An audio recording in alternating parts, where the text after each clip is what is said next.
So another way, so Canada has many faces and many ways to describe itself.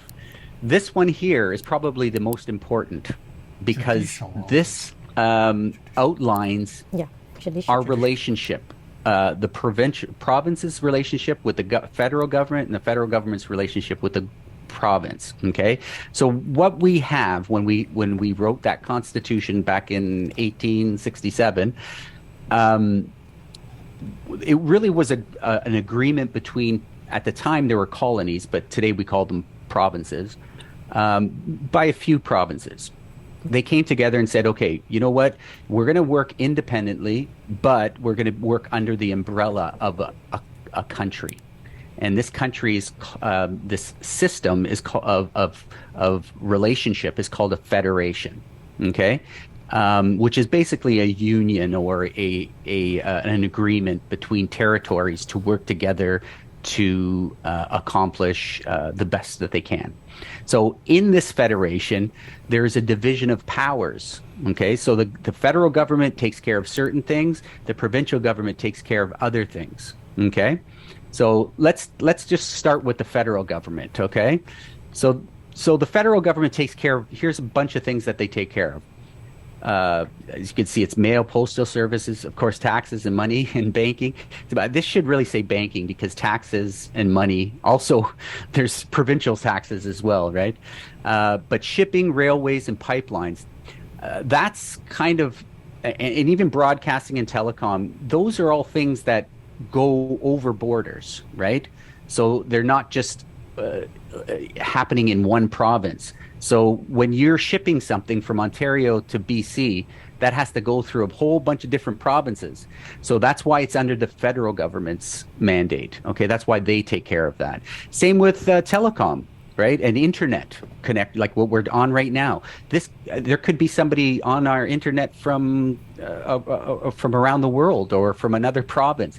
So because there's a crossing of the border of a province, that's why the federal government takes care of it. Okay, so they take care of waterways, for example. Okay, so if there's, let's say, Lake Ontario or the St. Lawrence River, that's under the jurisdiction of the federal government.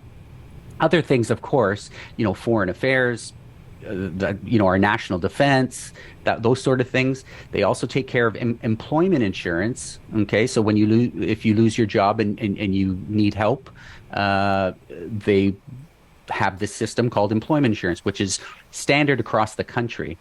Same with CPP. CPP is Canada Pension Plan. So this is our old age pension. This is something that's been standardized across the country, and so it's the same in every province. And of course, Indigenous lands and Indigenous rights. They take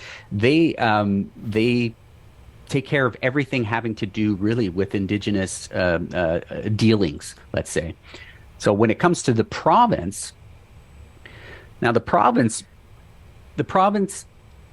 delivers education, healthcare, social services. These are the things that are closest to us, right? These are the things that really affect us as individuals and as communities, right? Education, healthcare, social services, local roadway and regulations. So we have in Canada 13 different healthcare systems. We don't have one system. We have 13 because we have 10 provinces and three territories. Now the territories and so we have one national healthcare system that only takes care of some. So the federal government has a healthcare system and they take care of Indigenous people. They take care of federal prisons, for example. The people that are in federal prisons, the military, all those people get military healthcare, and that's all done through the federal healthcare system, which is different from the Ontario healthcare system, right? Our healthcare system. OHIP, does everybody know what OHIP is or what it refers to? OHIP refers to our how we pay for healthcare in Ontario. So it's the Ontario That's what the O is for. But OHIP doesn't have anything to do with Quebec. It doesn't have anything to do with Alberta or Saskatchewan or any of the other provinces. We all have 13 different systems. That's the way our country works.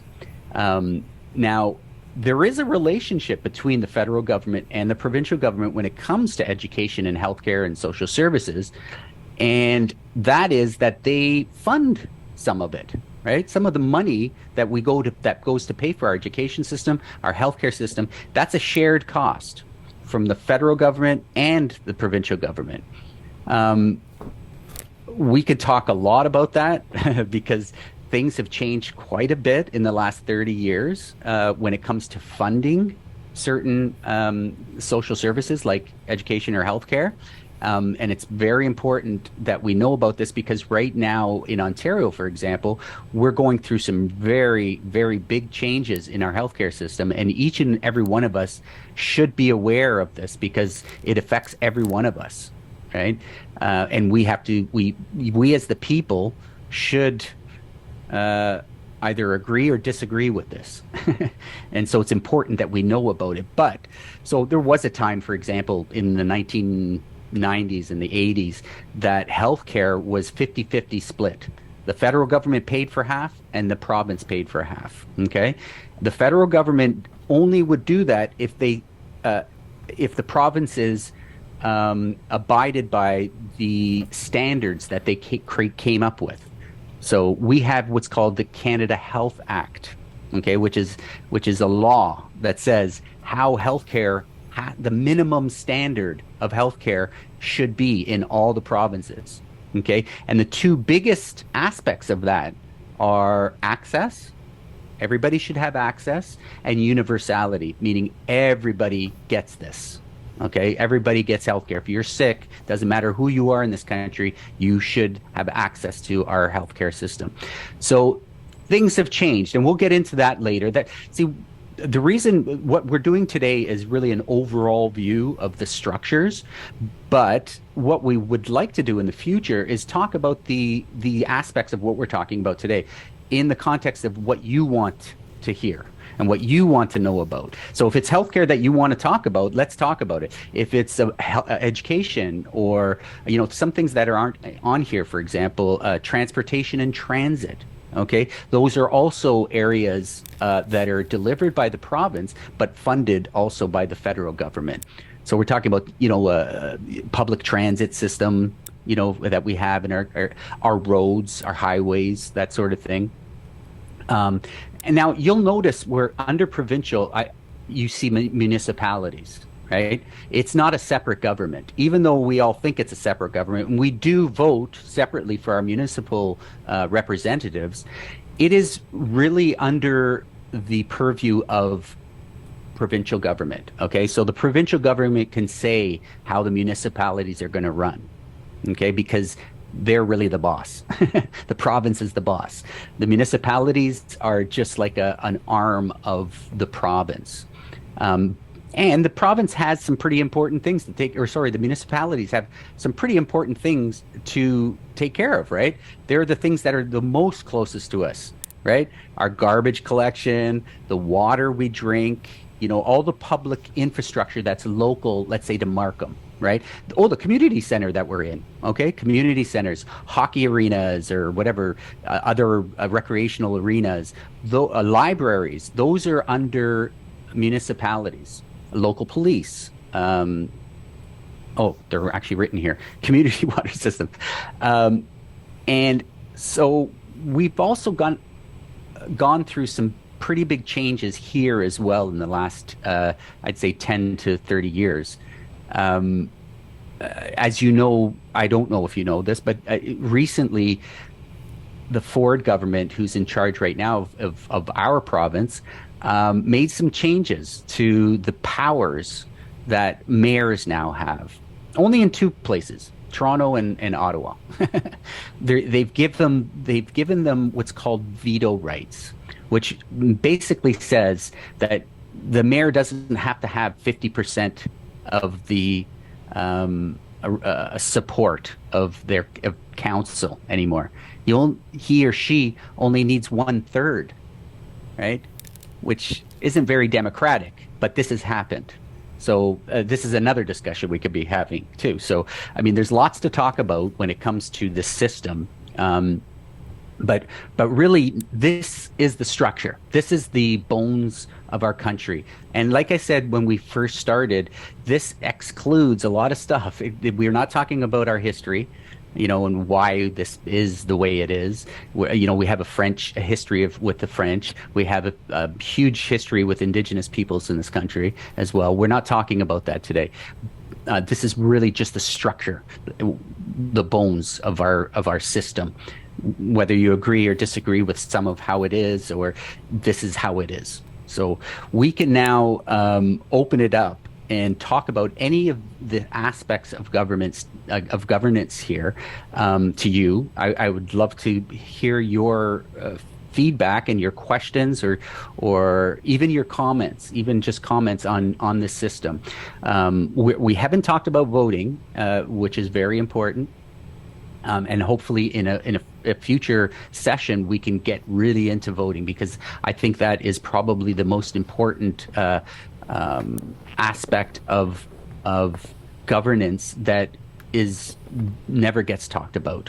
And Mimi is a big advocate of representation.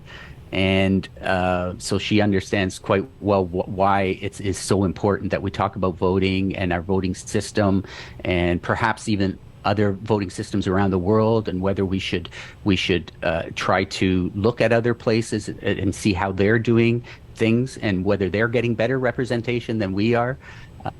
Because the fact is our system, first past the post, was what we call it. This is the way we choose our representation.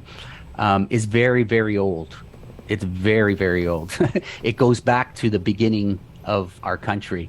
And there's really only 3 democracies in the world that still use this system. And I'm sure that you could probably guess the 3 other than us.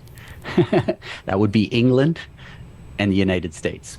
Most other democracies have changed. They've evolved, because as you could see, for example, in our last municipal election, we only had 28% voter turnout. That means, 72% of people did not even bother voting. And that's a problem. That's a problem in a democracy, because especially a capitalist democracy that we're in, because in capitalist democracies, you can buy things, and you don't want a government to be buying power, right? But we're getting at with these low voter turnouts, we're risking that. So that's a discussion that needs to happen. So having said all that, does anybody have any questions about what? 嗱，其實呢度後邊咧，就係基本上係當日響呢個 online session 度嘅人開始喺度問嘢啊，成日咁樣，冇錯啦。咁其實之後嗰啲咧，我哋都唔可以唔使睇嘅。如果即係我哋唔夠時間嘅話咧，其實係即係大家可以翻去呢個 video 度自己睇都得。我哋係可以即係基本上係 based on 我哋頭先聽嗰40分鐘，我哋大家喺度講都得嘅。係，冇錯冇錯。其實咧呢個 video 咧，我會喺個 description 下面咧鋪翻個 link，咁咧就等大家各位手足都可以睇到啦。係。同埋頭先咧講起呢個投票制度啦，我知你一路都有研究好多種唔同嘅投票制度啦。唔係，未曾。未曾 ，OK。未曾研究。有睇過，係啦。係。冇問題。我主要係 sort of 知道呢個 first past the post 嘅唔好處。咁其實咧呢個世界咧我哋叫做proportional representation， 即係比例代表制咧，其實係有幾隻唔同嘅比例代表制嘅。係。總之我哋而家呢一隻 first past the post 咧就唔係比例代表制。當然啦，係啦。嗰個其實即係等於以前香港開埠嗰陣時候咧，咪有個叫抵壘政策嘅。即係你嚟到香港咧，你就係香港人嘅。係啦，冇錯。過咗嗰個門檻咧，你就係選到咗啊嘛。係啦。但係即係你知啦，我哋香港嗰陣時候即係我記得我記得即係我而家立法會嘅選舉嗰陣時係搞笑㗎啦嚇。但係我講之前啊。共產黨啱強行佔領香港之後，就係用咗呢一個比例代表制去對付好多香港民主派嘅議員或者係參選人啦，等佢哋自己打自己嘅。所以我就即係如果一講起比例代表制呢一樣嘢咧，我相信各位細佬聽到話咦，共產黨都用。你唔係諗住用啊嘛？唔係，解釋下點解我哋要即係比例會代表就會係一個喺加拿大 work 到嘅一個方法咧？我嘅睇法係，如果大家記得香港立法會嘅選舉咧，有一堆就係嗰個咩指派啦，好唔好咁講啊？嚇！即係委派嘅委任嘅，係啦，有一堆係委任嘅，冇錯啦。然後有一堆咧就係我哋真係民主投票嘅，但係 under 民主投票嗰一堆咧，又有一個係超級立法會啊嘛。係之後民主黨出賣咗自己，跟住唔好講呢啲，唔好講呢啲。總之，我哋唔好睇超級嗰幾個位，又唔好睇佢委任嗰一堆嘅位。如果你淨係睇我哋真係有自己可以投，超級區議會，超級區議會，唔係佢有一堆係叫做咩啊？唔記得咗，係跟你做嘢嘅咧，跟你返工嗰堆點叫啊？公司票嗰堆咧？哦，公司票嗰堆係即係譬如你係喺如畫白嗰堆叫咩啊？唔知喎，嗰啲唔記得咗咩名？唔記得咗叫咩名啊？我知你講邊啲。總之你拎走晒嗰啲唔好睇，你淨係睇我哋有得投票嗰一堆。點解嗰陣時嗰個2/3咁緊要咧？就係因為我哋太少呢一堆人啊嘛。嗰個 critical point 當時喺香港，就係因為我哋太少嗰堆人啊嘛。但係如果你想像成個議會都係嗰班人咁樣嚟整出嚟嘅話，咁你咪真係可以代表到成個社會嗰個結構，大家想點咯？因為我哋啱之前嗰個區議會嗰個選舉呢，其實就係因為有好多人，大家都選咗佢哋真係想要嘅人，而令到80幾個%啦，冇錯啦，而令到嗰個區議會個結果係共產黨覺得嗰個係政變，可唔可以咁講？你係想講呢樣嘢啊？係啊，冇錯啦，即係總之嗰個結果就係我哋大家好滿意啦，比較滿意啦。民主政制，即係相信民主嘅人滿意啦。係冇錯。Put it that way 啦。嗱咁呢一樣嘢係要因為我哋當時香港有80幾個% 嘅人去投票嘛。冇錯。嗱，根據頭先阿 Nick 講嗰樣嘢，就係你諗下，如果當時唔係有80幾個% 嘅人投票，而係好似佢頭先講話，我哋市政府得廿幾個% 嘅人投票嘅話，咁你諗下嗰個情況係會點咧？而嗰廿幾個% 分分鐘都仲係買翻嚟喎啲票，有可能㗎。係啊，因為我哋唔投嗰80個%，根本係覺得投嚟都冇用啦。我記得啦，你頭先講緊嗰個咧係叫做功能組別，係冇錯，我係想講功能組別啦，完全唔記得咗，太耐啦。功能組別係冇錯，係醫生啊，係啦，冇錯，係啦，即係我哋你即係拆翻開香港嗰嗰個立法會嗰個結構嘅組合，嗰個結構拆開晒佢，分散嚟睇。係你淨係睇投票，我哋投票真係我哋人投票嗰一堆嘅話，真係市民或者係加拿大人一人一票投嗰堆，你就係講緊冇錯啦。嗱，所以我就係想講啦，原來你睇到呢度，其實我跟住後落去嗰度咧係會有講嘅，就係我頭先講話大家 hold the thoughts 嗰一樣嘢啦。係原來民主唔係一人一票咁簡單。因為點解咧？如果大家睇翻咧，我哋省政府嗰個組成咧，又係我哋好似輕輕好似唔知50% 咁上下嘅人投咗票。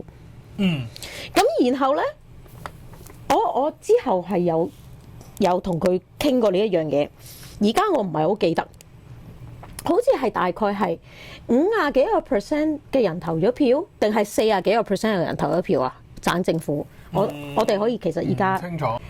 好啦，嗱咁我哋就睇啦。其實我哋上一次嗰個省政府嘅投票率係得43.5% 人真係有投票。冇錯。好啦，咁呢43.5% 嘅人呢，其實只有41% 左右嘅人呢，係真係投咗福特政府。德福係呢一個保守黨嘅票，佢淨係攞到41%。而家我哋現任嘅省長。冇錯啦。咁即係話，如果你將呢個41% 投票嘅人入邊嘅40.8% 嘅話，你嚟乘一乘嗰條數呢，即係話其實係得17.63嘅人真係投咗福特嘅啫。係，我哋其實而家可以撳一撳嘅43.5再乘以0.41， 0.41係啦，咁係17點幾個 percent 嘅啫。係17.8，即係話其實有80%人係冇投佢票嘅，係冇投票同埋冇投佢票，冇投票或者係冇投佢票。冇錯，係啦。係超過80%，其實係冇錯，係超過80%。咁即係話你突然之間你係發現，咦？咁即係呢個政府嘅被代表嘅人係得2成，唔係少過代表到嘅代表到嘅人係少過2成，係少過17%，係啦，8% 啦。但係佢有100% power 喎，而家佢話做咩就做咩咯喎。而家咧出現個咩問題咧？唔投票嗰啲人，佢自動放棄咗呢個權利，嗰啲你冇得計嘅，因為嗰啲係佢根本自己冇投。嗰樣嘢就係佢覺得投咗票都冇用。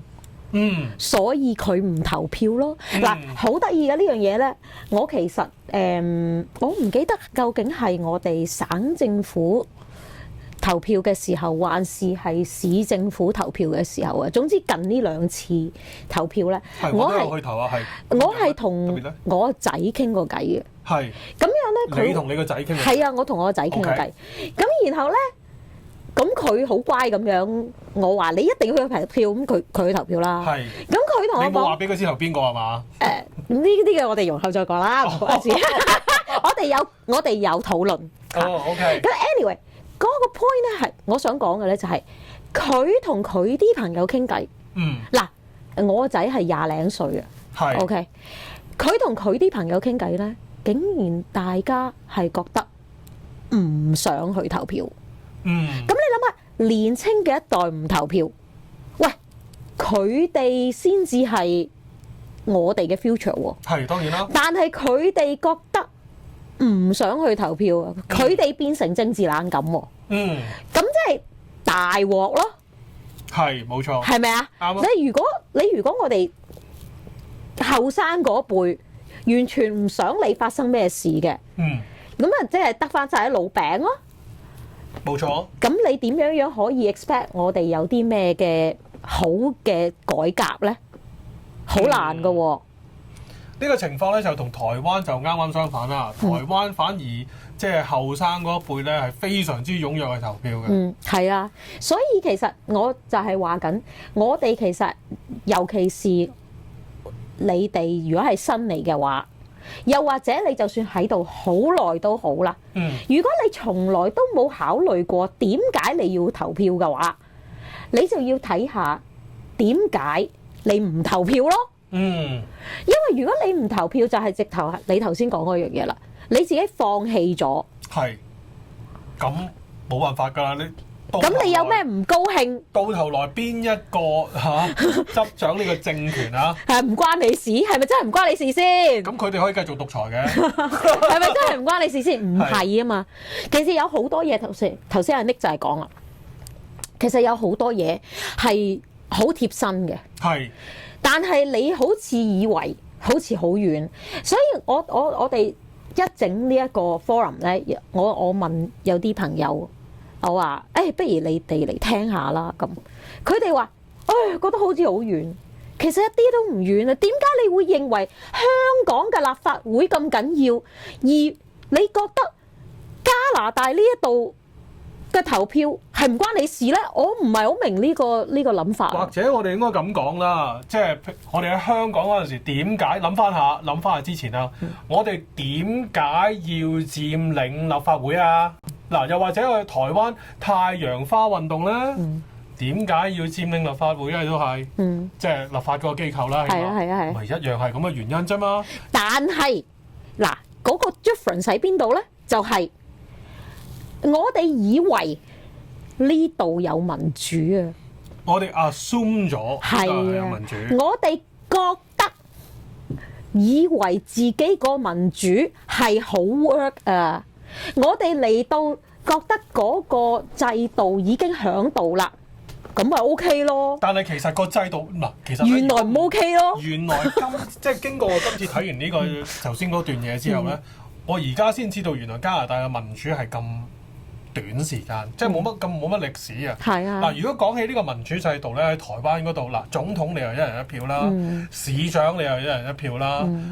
立法會啊嗰啲又係一人票啦，嗰啲咁嘅嘢。咁但係點解我哋呢一度即係佢哋嗰邊已經咁民主啦？嗰啲真係真正嘅民主，你係直接民主啊嘛？嗰啲叫做。Well， 你其實呢個講法係有商榷嘅。因為我哋唔係冇一人一票啊。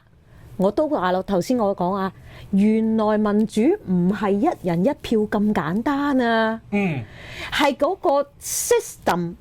你投完票之後，你究竟有冇用啊？因為原來你睇下，我哋20%少過20%嗰班人選咗出嚟，嗰個政府有100% 嘅 power。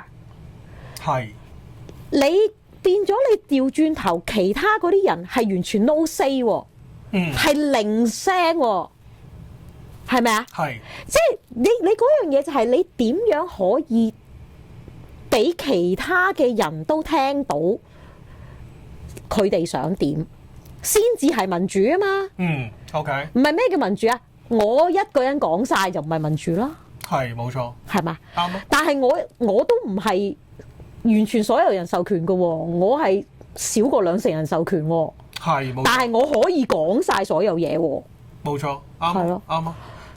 即係其實講翻頭先直接民主嗰度啦，即係例如你可以選晒其他，即係台灣嗰邊，你可以選晒其他立委都係國民黨，但係你個總統你係可以選俾民進黨嘅。係 For example， 但係喺加拿大就冇咁嘅事啦。呢個選舉咧係唔可以咁做嘅。係啦，因為最多 MP 嗰個嘅政黨就係會做 Prime Minister。係，冇錯，無論佢夠唔夠一半嘅票係，總之夠唔夠一半嘅位議席，總之佢有最多係啦，就已經揸旗 sort of。就算係爭一個，即係第二個，譬如第二個最大反對黨嚟講，係爭一個議席，係佢都係做到最大反對黨，而另外一邊咧就係會做咗執政嗰個啦。係啦，即係始終嗰個問題。個症結係呢一度咯。你如果你睇我哋成日都話咧，其實你而家睇紐西蘭，紐西蘭其實係一個好正嘅體系嚟嘅。而家我哋發現佢哋係去即係之前已經係一個佢哋嗰個叫做咩好似係叫做 co-govern， 類似係咁。即係等於聯合政府啦。係啦，冇錯啦。係咁可以有唔同嘅黨做唔同嘅 cabinet， 即係嗰個部長。係啦，咁同埋咧，德國都好似係咁嘅喎。好似德國都好似係咁，好似係。但係總之咧，點解我要講紐西蘭咧？就係因為其實佢啱啱選完冇幾耐，而佢哋選完之後咧，個執政黨咧係可以自己話晒事嘅。但係佢覺得咧，以前嗰個聯合政府個 work 得好好，佢係主動繼續交出權力嗰個聯合政府嘅 structure 啊，佢繼續做翻以前嗰樣嘢，嗰個制度啦，冇錯啦。即係你會睇到，如果你真係好嘅政府咧，你係會真係肯分啲 power 俾人哋 ，so that 大家可以做一啲嘢係真係對個社會係好嘅嘢咯，係對個國家好嘅咯，就唔會濫權啦。係啦，係啦，即係我係想講呢一樣嘢多啲。不過你之前都提過啦，即係私底下講過啦，就係其實而家即係無論係保守黨啊，或者即係上場啦，或者係自由黨上場咧，佢哋都唔肯做呢一個 voting 嘅 reform， 呢個投票嘅改革啊。係啊，係啊，係啊。其實就係因為兩個政權或者係兩個政團啦嚇，政黨啦都係濫權嘅。其實佢哋大家都知道，如果佢一做咗呢個 electoral reform 咧，佢哋大家都冇辦法可以坐正，做到呢個大多數政府。冇錯啦，係獨裁。嗱，但係失憶症嘅人就要記得，當初 Trudeau 第一次出嚟選嘅時候咧，其實佢係應承咗要做呢個 electoral reform 嘅。佢當初係應承佢上場咧就會做呢件事，但係結果點啊？結果講話啊，我哋諮詢啦，我哋傾下啦，跟住又點啊？冇晒反應咯，跟住唔再提，唔再講，然後咧一路咧就係繼續沿用呢一個唔好嘅 system， 所以佢先至可以繼續少數政府繼續咁樣落去。即係由大多數政府係啦，跟住一路縮下變咗少數政府。冇錯，但係佢仍然在權喎，仍然掌握個權，就係因為嗰個 system 咁樣 handicap 咗，俾咗佢依個機會。同埋 NDP 同佢一齊為獨裁。唉，呢個就〜咁係啫，呢個係事實啊，冇講錯。係呢個係我其中一個係非常之覺得係好 disappointing 嘅嘢嚟嘅，係點解咁樣同流合污？因為利益咯，因為有利益輸送咯。你唔同佢一齊，嗱，你通常你。即係比較細嗰啲黨咧，即係除咗第二黨、即係除咗最大反對黨之外，其他啲細嘅黨咧都要黐埋去執政黨先攞到着數，攞到油水噶嘛。咁你要睇下咩叫着數啦。咁你其實政圈都係麻煩㗎啦，有好多嘢利益關係啦。嚇，你一講錢就四圍都係唔係一定錢添㗎，都係利益，冇錢權同埋錢咯，係兩樣嘢，係啊嚇。咁但係即係始終嗰樣嘢就係返轉頭，我哋頭先講嘅就係你係可以某一啲嘢，如果係對個國家好嘅，對人民好嘅。咁你可以 support 佢咯，而唔係話總之我應承咗你依樣嘢，即係佢頭先講啦，就係嗰個dental 係咪 dental 嚇？係冇錯嚇全民要求嗰個嚇全民牙科保健。嗯，佢就攞咗呢樣嘢嗱，我哋要做呢件事，只要我哋做呢件事咧，我就乜都應承你。梗係啦，我都攞票啊嘛，成功爭取。仲咪係成功爭取係冇錯，袋住先，認唔認得啊？記唔記得啊？所以我就係話緊，你無論係乜嘢嘢都好咧，你係冇可能有任何嘅政府所有嘅嘢都好嘅。當然啦，呢個就咁你冇可能，你話我俾一樣嘢你就換取我所有嘅 support 㗎嘛？其實係唔 make sense 嘅呢樣嘢。係唔 make sense，係完全唔 make sense。咁你最大反對黨而家係保守黨，佢哋講乜嘢其實都冇乜關係啦，因為 NDP 乜嘢嘢都過半數咪過咯，係啦，都話好啦，係啊，即係你嗰個結果係到最後都係你選出嚟嗰班人唔係真係真真正正咁樣代表到所有人嘅意見。你其實無論你點擺都好，都係少數人選出嚟嘅人去話事。咁就呢個先至係一個骨子裏嘅問題咯。小圈子政府啦，真係。係啦，咁其實呢，點解我哋兩個今日要講呢一個 video 呢？